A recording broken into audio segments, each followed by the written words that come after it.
Today, the book we're going to read is called The Best 4 Questions, all about Passover.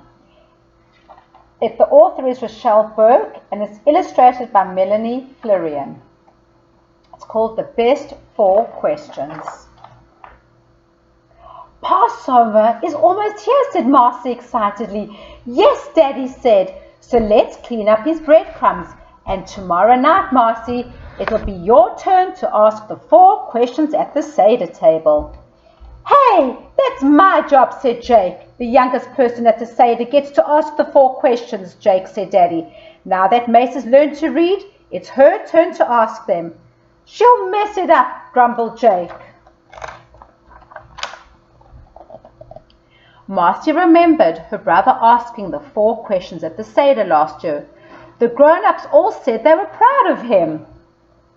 Marcy was sure she could do a great job with the 4 questions.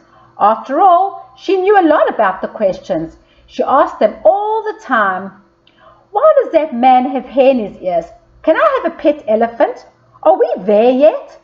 Asking 4 questions on Passover would be easy, thought Marcy, and hers would be the best ones ever.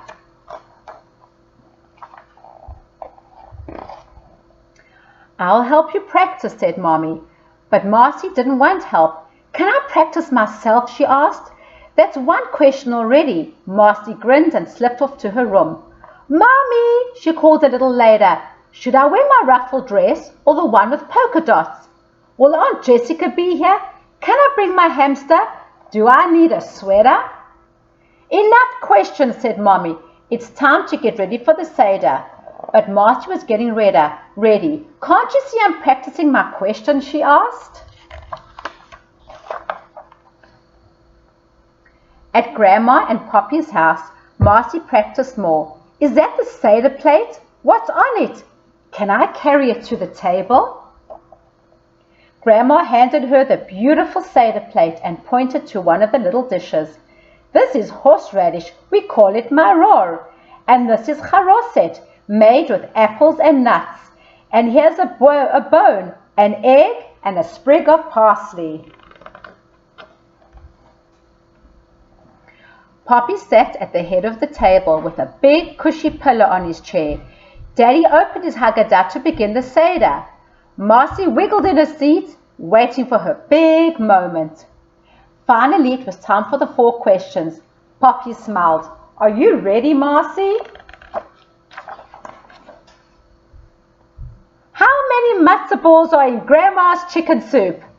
Why does Uncle Benji always fall asleep at the Seder? Are worms kosher for Passover? Is horseradish made from horses? She's being so silly. Marcy beamed and looked around the table. Mommy's mouth dropped open. Grandma scratched her head and Poppy chuckled. What kind of questions are those? Asked Jake. You're supposed to ask the ones in the Haggadah. Marcy turned as red as a Seder wine and she sank into her chair.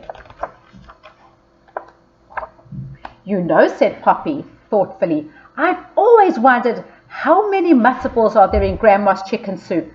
And I know Jake's eating habits, asked Daddy. We should probably find out if worms are kosher for Passover. Everyone took turns answering Marcy's excellent questions.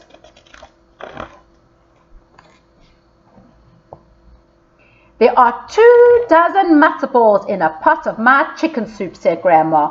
Horseradish is a spicy vegetable, not part of a horse, said Aunt Jessica. Worms aren't kosher anytime, said Mommy. Plus, they're just plain gross. And I do not fall asleep at the Seder, huffed Uncle Benji, though sometimes I do rest my eyes a bit. Then Poppy said, maybe Marcy would like to read the 4 questions from the Haggadah now. Marcy looked down at the book. There were some awfully big words. Can Jake read them with me? Asked Marcy. That's another question, Jake said, but he grinned. They turned to the 4 questions page in the Haggadah and read together. Why is this night different from all other nights? On other nights we eat bread or matzah. Why do we eat only matzah tonight? Question number 2. On other nights we eat all kinds of vegetables. Why do we eat maror tonight? The third question. On other nights we do not dip our foods. Why do we dip our foods twice tonight? And the fourth question is, on other nights we eat our meals sitting any way we like. Why do we lean on pillows tonight? When Marcy looked up from the book, everyone was smiling. She felt very proud. Good job, said Poppy. Uncle Benji, would you please give us the answers to the 4 questions? But Uncle Benji was fast asleep. That was a cool story.